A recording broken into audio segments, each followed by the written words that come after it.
So in the interest of time, we'll get started.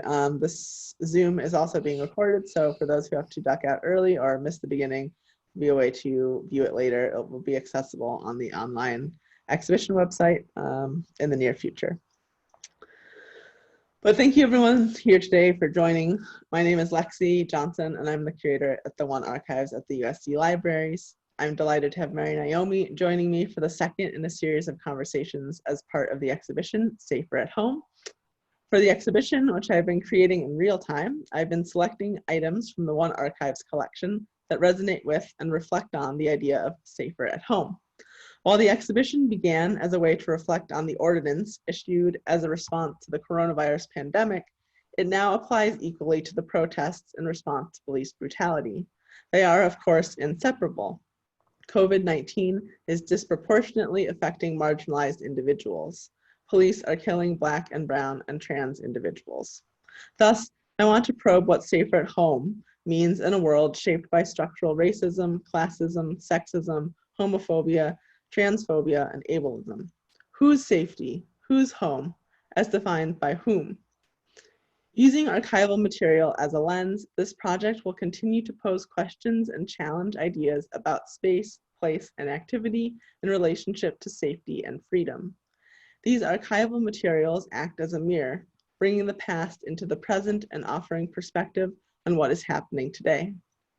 They highlight people, events, and activities from the past, but offer inspiration and comfort, as well as challenge in the present. To complement these archival selections, I thought it was essential to include the voices of queer of color contemporary LA-based artists in this project. I have invited 4 artists to participate, and their work is available online in the exhibition.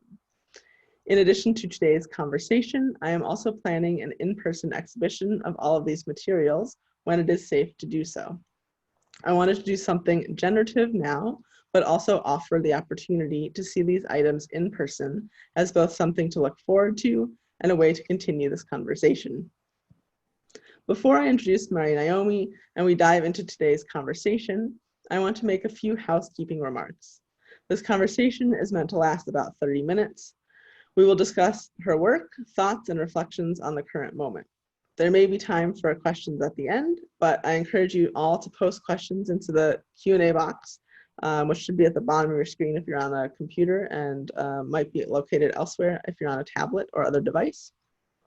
And if we don't get to all of the questions, we will try to get them answered in other formats and available on social media or on the online exhibition afterwards. And this conversation is also being recorded, as I said, so it'll be available later as well. And now, as a way to begin, just a bit about today's artist. MariNaomi is the award-winning author and illustrator of the graphic memoirs Kiss and Tell, A Romantic Resume, ages 0 to 22, Dragon's Breath and Other True Stories, Turning Japanese, and I Thought You Hated Me, and the Life on Earth graphic novel trilogy. Her work has been featured in many publications, websites, and museums, including the LA Review of Books, the New Yorker, the Smithsonian, the Cartoon Art Museum, and the Asian Art Museum, and the Japanese American Museum. She is the creator administrator of the Cartoonists of Color, Queer Cartoonists, and Disabled Cartoonist Databases, and co-hosts the podcast Ask Bi Girls. Thank you so much for agreeing to be part of this project and being here today, and I can't wait for our conversation. Hi, thanks for having me. Also, Black Lives Matter, Trans Lives Matter. Yes, let's talk. Yes, let's talk about all the above, because as I tried to say in the introduction, I feel like this safer at home rhetoric really applies equally to what was initially just the pandemic, but of course, the police brutality, protests against police brutality that are happening now and that they can't be separated. So I think our conversation, hopefully, will get to all of those and more as we continue.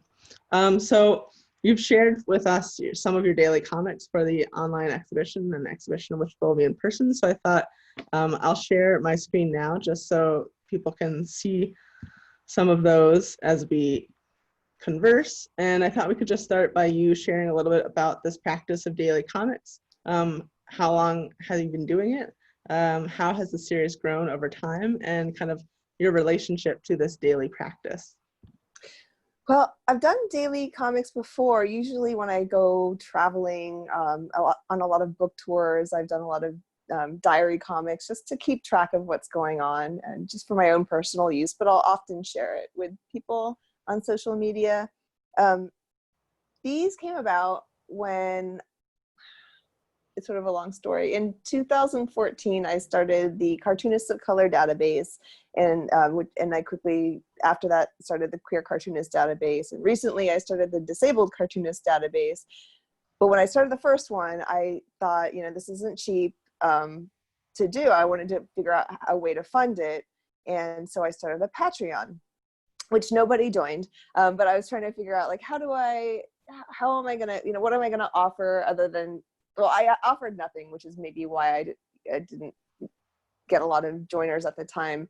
But then, so that failed. What I really didn't want to do was diary comics. And that was when Patreon started, everyone was doing diary comics. And I just didn't want to do it for other people. And then several years ago, I decided I already had my own personal Patreon, which ended up getting quite a few followers because I do have rewards. And that is ultimately what funds the database. So, yay, it worked, sort of.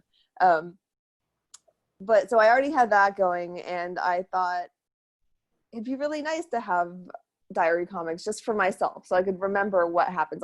I'm primarily a memoirist as far as comics go. My first 4 books were memoirs in graphic format. And so I have a lot of complicated ties to facts and misinformation and memories and how, memories versus facts and how that goes. And I realized that I just really enjoyed looking back on old diary comics, especially, and since they were all travel comics, it kind of put me outside of my normal life. And I think I was averse to doing them before because I thought my life is boring unless I'm traveling or doing something odd. I'm like, I just sit around and I play with my animals and whatever. But then I decided, it's really nice having this. Maybe I'll just start it for myself. And since I have this Patreon, I might as well just share it with them and see how it goes. Mm-hmm. And it was a very interesting, I guess, is it still an experiment if it's going on 4 years later? I don't know. It was interesting to see how my relationships to the comics changed over time. At first, I have no problem sharing too much information with people because that's sort of what I do in daily life and also as a career. So that wasn't a problem, but getting feedback in real time was odd because I noticed it started to affect what I was writing about. It's just been very interesting, and I've told myself the entire time, as soon as I get sick of it, I'm just going to stop. And I guess I'm not sick of it yet. That's how it started.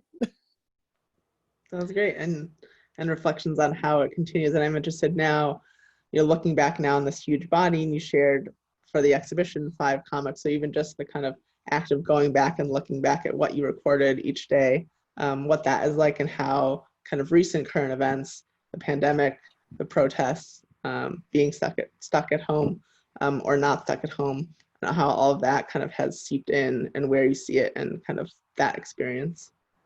I don't honestly really look at the old comics very often unless I'm requested to, for example, by you, pick out a few comics. So it was interesting going back and seeing how the pandemic snuck into my psyche, because really the comics are just a reflection of what's going on, what I find the most interesting that day. The practice of it is every day, like I used to draw them at the end of the day or maybe the beginning of next day, or maybe I'd spend all day the next day drawing them. Now I have a very strict rule that I don't draw it until the next day, with a few exceptions, but I don't draw it until the next day. I draw it over breakfast or right before breakfast. And I don't take more than 10 minutes to do so, but I might think about it as I wake up.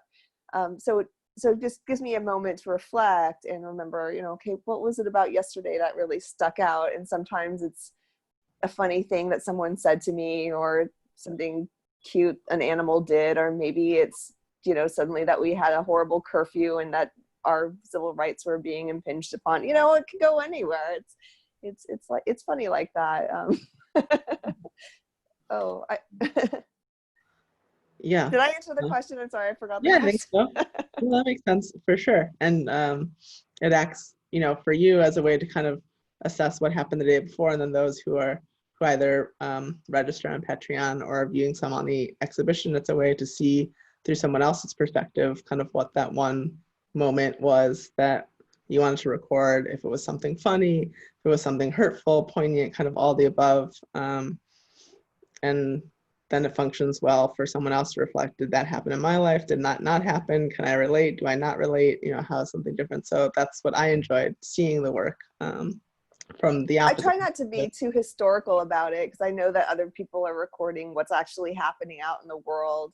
And I don't feel like that's my job. My job is to do diary comics. But sometimes I feel like I'm not doing enough because I'm only giving myself 10 minutes to draw, and I draw them in this very tiny square. I can't see myself on the screen, but if you could see me square, it's very small. It's like 2 inches by 1.5 inch. So I'm like putting a lot of information into a tiny square, or maybe not so much. But still, the record adds up, and I think it's important to have all kinds of records out there, including these comics. So I guess now pivoting a little bit and thinking about your practice and how it started obviously well before the pandemic, safer at home and the curfew orders of recent, but has continued obviously. And so maybe you could think and speak a little bit with us about how your relationship to home and working at home has changed. I know for some of those people who signed on early, you heard us to talk about our pets a little bit and relationships. But just thinking about that, relationship to work, home, life since safer at home, staying at home, the curfews, etc. I mean, most of that stuff is internal. Honestly, I've been working from home since before 9/11, because I remember being at home and working from home when I found out about the World Trade Center. So I've been doing this for a very long time. I've been freelancing for a very, very long time. I'm very comfortable with not leaving the house or seeing people for a very long amount of time. And it's partly why I have so many animals, because I can, and I can give them lots of attention during the day. So my actual everyday practice didn't change. My partner, he now works from home, and that's actually changed a lot for me, because now I have someone else in my space where I'm used to being alone most of the time, except he would come home for dinner and sleep, obviously, and on the weekends. So that's been annoying. I mean, we get along really well, but I'm just very used to my own space, and he's very thoughtful about giving me my space, and I'm very, very, very lucky in that I have a studio that's separate from my house. It's on the same property, but I have to walk to it, and I'm just really glad that I have that. So glad. And so I've been using that a lot. I think the biggest difference, aside from his presence, his constant presence in my life, is that just the anxiety of not knowing what's going on, or of knowing what's going on, because it's equally as terrifying sometimes. Just the I want to say uncertainty, but that's not how I feel. It's just worrying about people, just high levels of anxiety. That's the biggest difference. So before, working from home, or just working, or just living, existing, I'm a pretty happy, zen, comfortable person most of the time, and lately not so much, and very lately really not so much. I've never been a fan of police. I've had a lot of just firsthand witnessing police brutality, police harassment. So all of this has just given me flashbacks to my youth, being harassed and stuff like that. And then the curfew, which is like, really, you can't give people a curfew to save their lives, but you can give them a curfew because you don't want them exercising their freedom to protest. it's been pretty distressing, but surprisingly, like, it seems like things might be changing. I don't want to get too optimistic about it, but seeing that Minneapolis is changing, the thinking of defunding the police, like, that's amazing. And just over the past, I don't know, 24 hours, I've started maybe being a little less cynical. It's crazy. Yeah. I've Moments of hope. I've done a lot of protesting in my life. I've done a lot of activism. I've not been to the protests for various reasons, health-wise and pandemic-wise, but I absolutely support them. But yeah, so I've had a lot of firsthand accounts with police at protests, and most of the time when I was at the height of my protesting time, there weren't video cameras on phones, and it's amazing that there are now. Yay. Right. And I mean, the pandemic for sure is something that said, exposed questions that have been, or problems or issues, structural systems that have been happening, but now because because there are more cameras on cell phones, because people have more time to spend on social media, because there's more shared hurt, all of those things, shared experiences, seem to be hopefully exposing things anew. And there's moments to hope. And I was also thinking about just getting to a different comic. So obviously you shared comics from the past that now seem equally relevant in the present moment. So thinking about how exactly these experiences and things repeat, and it's not that they didn't happen before, but maybe they're being highlighted or showcased, or people are able to see them in a new way today. So just bringing this up, thinking about the endurance and duration to which protests need to occur and keep occurring, and how in the midst of that we make time to take care of ourselves and to take care of others and those we care about and those we love, to make sure that we can continue this fight. Because as you said, this is not the first time we've seen police brutality, and you've experienced that in the protests before. So I guess more of a comment than a direct question, but just how your work from before kind of any of these acute time periods, but the kind of resonances that carry through. Yeah, I mean, that's kind of the fun thing about just having a daily practice. And I encourage other people to do it as much as possible, even people who don't think they can draw or don't think they can write. I think it's really fun, because it's different than having a regular diary. A regular diary, you're trying to put down everything, or you're trying to put down a lot. Whereas when you're limited to one small page or one small square of this is how much you're allowed to talk about, and especially if you have to spend time drawing. I mean, I know the drawings are pretty scratchy, but it's 10 minutes and it takes me a long time. But I feel like when you really have to kind of meditate on what you're drawing, and sometimes in the middle of drawing it, you might change your mind and like scratch out something and go in a different direction. It helps give perspective, which I really like, and it helps boost my memory. And it's funny, I write memoir, but I've always had a really terrible memory, but I write everything down, so that helps. And maybe before I get to my next kind of question that I sent in advance, just maybe a question on comics. Did you always know that you wanted to draw comics, or how did you come to that path? And what are some of the kind of unique affordances that you feel comics offer, and why you continue to make them, and graphic novels too? Well, it's funny. So I wanted to be a writer from the age of 3 or something, before I even knew how to write. But my dad wanted to be a writer, so I think I just wanted to be a white male. I don't know. Oh well. So yeah, I've always wanted to be a writer. I thought specifically novelist. I don't think memoirists were a thing until not that long ago. It feels like memoirs were reserved for celebrities, like who cared about what anyone else had to say. So I would write these terrible books, actually. Growing up, I wrote one when I was 18 and another one when I was 21, like these 300-page novels. I mean, they were, I don't know, there might have been something redeeming in them. I cringe when I try to look back at them. because it was just me trying to figure out my sexuality. Really, it's pretty pathetic. I mean, great. It's great. If you do that in 500 pages, I think you're doing well.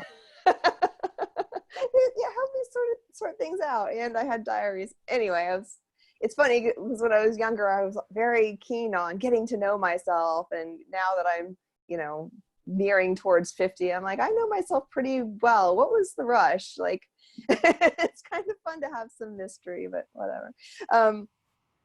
So anyway, I wanted to be a novelist, and so I wrote a couple of novels, and I was talking to people in the publishing industry. And longer story short, the publishing industry is brutal, and I guess I hadn't really thought of that side of it when I wanted to be a writer. I thought, oh, I'll publish a book, and I could quit my job, and and apparently it's harder than you'd think to get published. And I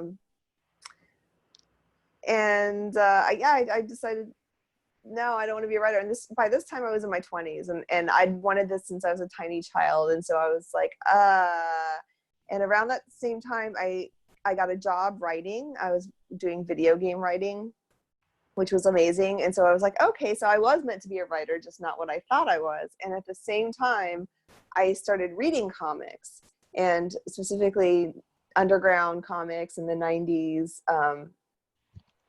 And I loved them. And I read a comic in the Twisted Sisters anthology by Mary Fleener called The Jelly. And that was the moment where I realized, hey, I have some pretty messed up stories. I could share those. And I love drawing, and I love writing, and I could just do this.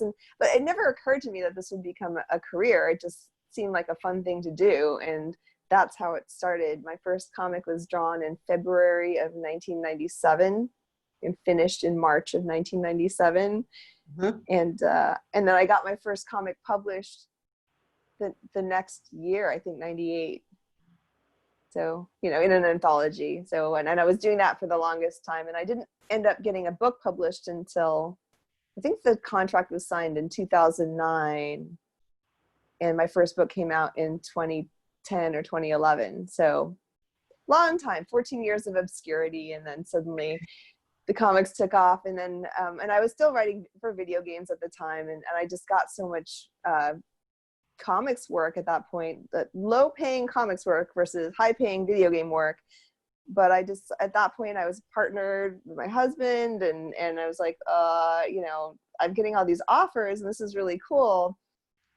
But they're for like no money, should I pursue this? What do you think? And he's like, well, so I said, would you rather be married to a poor cartoonist or a pretty well-to-do, like, middle management writer type person? It's like, go for the comics. And I'm like, okay, yay. So here I am.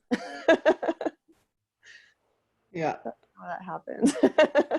Thank you for the whole story. The comic artist now running 3 comic artist databases, and oh my gosh, that's so separate. But